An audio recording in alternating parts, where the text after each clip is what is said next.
প্রথম ধাপের ১৩৯ উপজেলা পরিষদ নির্বাচনে চলছে ভোট গণনা। এরই মধ্যে ১৪টি উপজেলার বেসরকারি ফলাফল পাওয়া গেছে।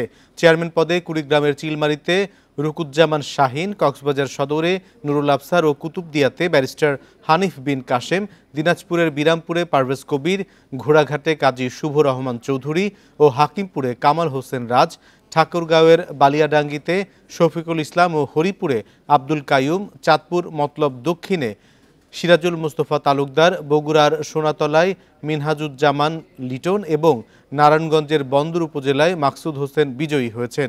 এই নির্বাচনে ২২ উপজেলাতে ভোট হয়েছে ইভিএমে।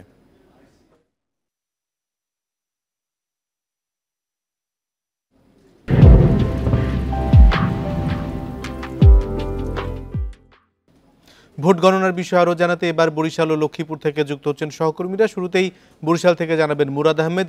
মুরাদ, আমরা সবশেষ কটি কেন্দ্রের ফলাফল আপনার হাতে আছে এবং পুরো ফলাফল আসতে কতক্ষণ সময় লাগবে?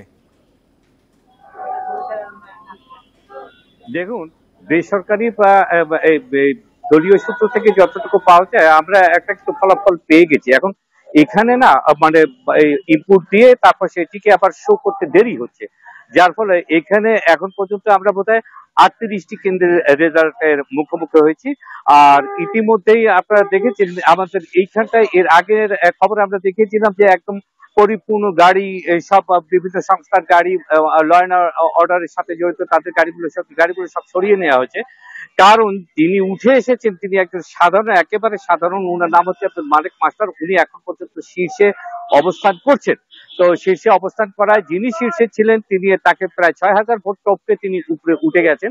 তো উনার অবস্থান ক্রমশই আরো শক্ত হচ্ছে এবং যিনি তৃতীয় স্থানে ছিলেন তিনি তার সমর্থকদের বলেছেন উপজেলা কেন্দ্রে আসার জন্য এবং এখানে মানে ফলাফল নিয়ে ফেরার জন্য।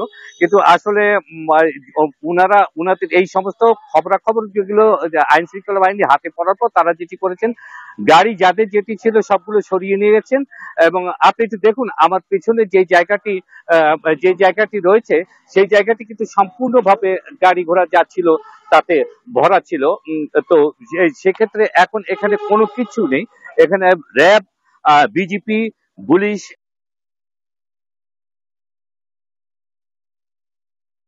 করা হবে সেখানটায় এনে সামনাটায় এবং যেখানটাকে ঘোষণা করা হবে সেখানটায় এনে মোতায়েন করা হয়েছে। অর্থাৎ কোন রকম টুটা শব্দটি যেমন নির্বাচনে হয়নি, নির্বাচন ঘোষণার পরেও তারা কোন রকম কোনো কিছু বরদাস্ত করবেন না এমনটাই জানিয়ে দিয়েছেন এবং সেই অনুযায়ী ব্যবস্থা নেওয়া হচ্ছে। ফলাফল হয়তো একটু বিলম্ব হবে। আপনার হাতে মানে আপনার বিভিন্ন সোর্সে যে ফলাফল এসেছে তাতে কে কে জয়ী হচ্ছেন? দেখুন, আমার যে সোর্সের এবং উনাদের ফলাফল অনুযায়ী, উনাদের বিভিন্ন হোয়াটসঅ্যাপ গ্রুপ টুপ এগুলোর ফলাফল অনুযায়ী আমরা যেটা দেখেছি, আর কিছু রিপোর্টও আমরা পড়েছি যারা সাইলেন্ট থাকেন তাদের। তো সেখানে আমরা দেখেছি যে আব্দুল মালেক মাস্টার যিনি রয়েছে স্বতন্ত্র প্রার্থী, তো তিনি আসলে প্রায় ২৩০০ ভোটে বিজয়ের দিকে এগিয়ে গেছেন। এই আব্দুল মালেক মাস্টারই যখন ৩৪টি আমরা বাইরে থেকে বেসরকারিভাবে ৩৪টি হাতে হাতে ৩৪টির ফলাফল যখন জানতেছিলাম তখন কিন্তু উনি প্রায় ৬,০০০ ভোটে পিছিয়ে ছিলেন। কিন্তু আমরাও খবর পাচ্ছিলাম যে অন্যান্য কেন্দ্র থেকে উনি কেবলই এগোচ্ছেন, অর্থাৎ প্রায় প্রত্যেকটি জায়গায়। আমরা বুঝতে পেরেছি। এবার একটু যেতে চাই লক্ষ্মীপুরে, সেখানে রয়েছেন সহকর্মী আব্বাস হোসেন। আব্বাস হোসেন, আপনার এলাকায় ভোটের সবশেষ কি ফল রয়েছে আপনার কাছে? আমরা লক্ষ্মীপুরের যে রামগতি এবং কমলনগর এই দুইটি উপজেলায় কিন্তু আজ ভোট হয়েছে। আমরা ইতিমধ্যে কমলনগরের যে ৭৩টি কেন্দ্র রয়েছে ৭৩টি কেন্দ্রে কিন্তু ফল আমাদের কাছে এসেছে।